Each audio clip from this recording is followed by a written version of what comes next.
Halo teman-teman Sobat Indonesia Belajar, jumpa lagi dengan saya Budi di catatan seorang dosen. Pada edisi kali ini, saya ingin membahas sistem operasi immutable, atau lebih tepatnya Immutable Desktop Operating System. Yuk, simak sesinya.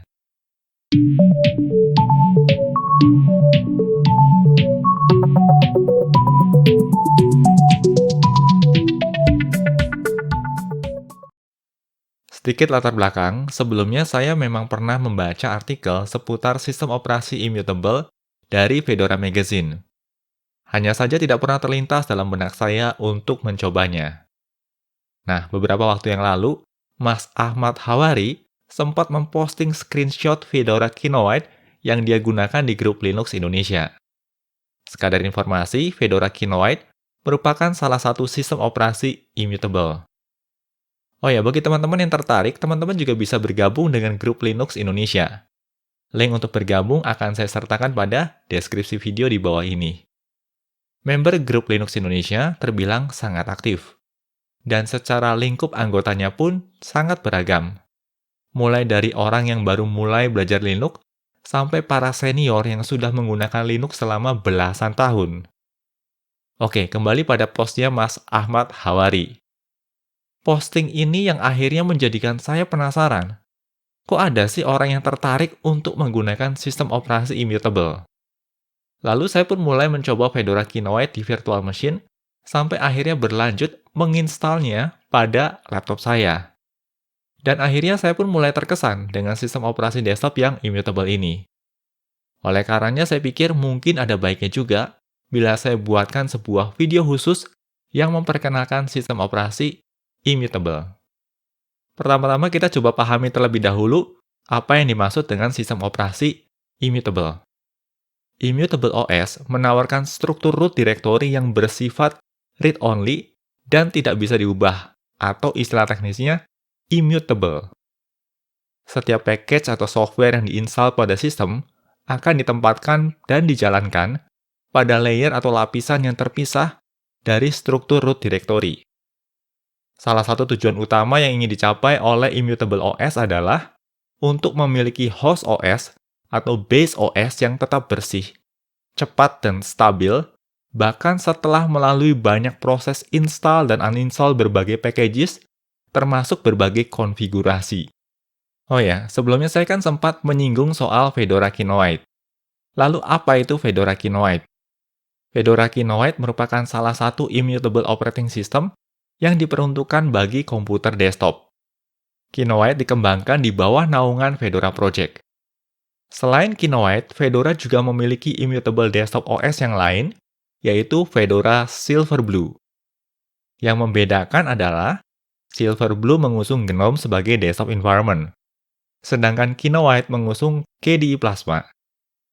Sebenarnya bisa dibilang Fedora Silverblue ini merupakan versi immutable dari Fedora Workstation, sedangkan Fedora Kinoite merupakan versi immutable dari Fedora KDE Spin.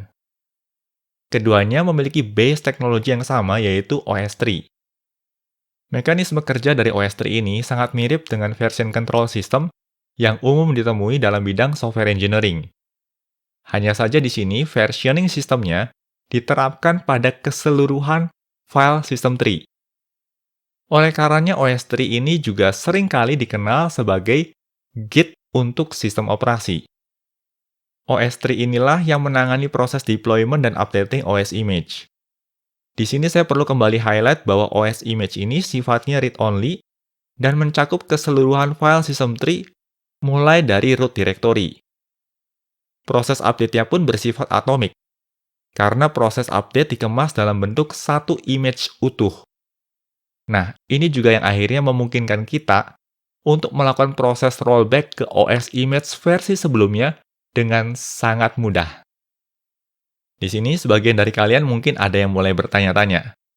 Kalau memang keseluruhan file system tree-nya bersifat read-only atau immutable, lalu bagaimana mekanisme untuk menyimpan user configuration dan juga instalasi package atau software? OS 3 memperlakukan keseluruhan file system tree sebagai read-only, pengecualian untuk direktori /var. Lalu bagaimana dengan user home directory? Pada OS 3, direktori /home akan dibuatkan symbolic link ke directory /var.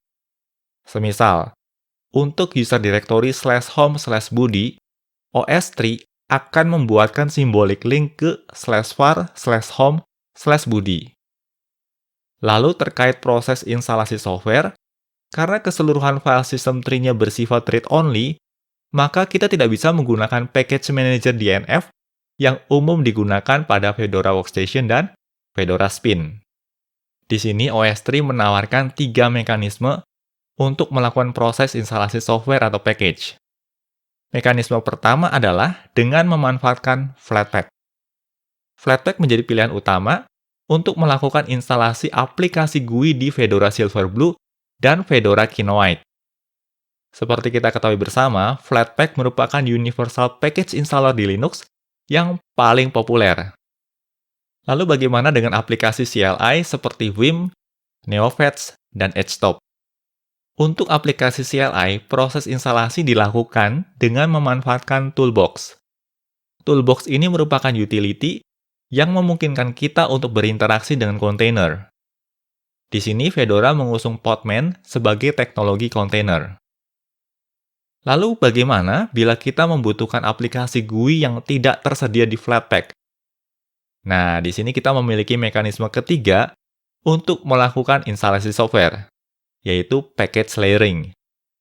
Package layering ini bisa dilakukan dengan memanfaatkan RPM OS3.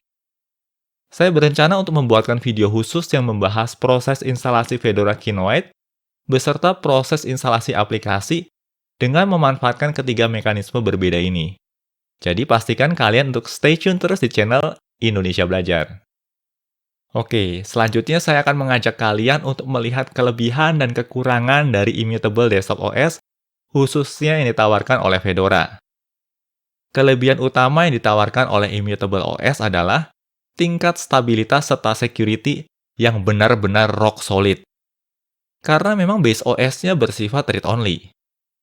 Setiap aplikasi yang terinstal dikemas sebagai kontainer yang terisolasi dari proses lainnya.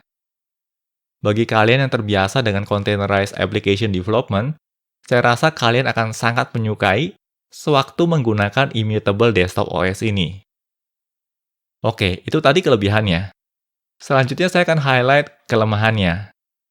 Baik Fedora Silverblue maupun Fedora Kinoite memiliki dua limitasi utama. Yang pertama adalah keduanya tidak memungkinkan untuk dual booting dengan OS lain. Lalu kelemahan kedua adalah tidak disarankan untuk melakukan manual partition. Artinya, sewaktu melakukan proses instalasi, kita sebaiknya menggunakan automatic partition dan tidak melakukan partisi secara manual. Oke, itu tadi kelebihan dan kekurangan yang ditawarkan oleh Immutable Desktop OS. Lalu, siapa sih target penggunanya? Di sini sebenarnya Fedora menargetkan pengguna yang sama dengan pengguna Fedora Workstation pada umumnya.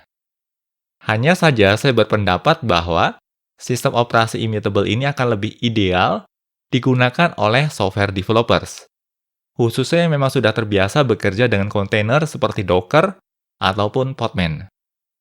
Selain itu, pengguna Linux yang senang ngoprek juga tentunya akan dimanjakan oleh Immutable Desktop OS ini. Karena di sini kita tidak perlu lagi khawatir untuk berhadapan dengan sistem crash yang disebabkan kekeliruan saat melakukan konfigurasi. Kita dapat dengan mudah melakukan rollback dan juga berganti-ganti kontainer untuk lingkungan kerja kita yang berbeda. Nah, itu tadi sekilas terkait pengenalan Immutable Desktop OS. Saya juga berencana untuk membuatkan panduan instalasi dan ulasan Fedora Kinoite. Jadi pastikan kalian untuk stay tune terus di channel Indonesia Belajar. Oh ya, ngomong-ngomong, gimana nih pendapat teman-teman terkait Immutable Desktop OS ini? Yuk, tuliskan pendapat kalian pada kolom komentar di bawah ini. Dan bagi teman-teman yang menyukai atau juga mendapatkan manfaat dari sesi ini, teman-teman bisa memberikan like pada videonya sebagai feedback sederhana kepada saya. Demikian edisi catatan seorang dosen kali ini.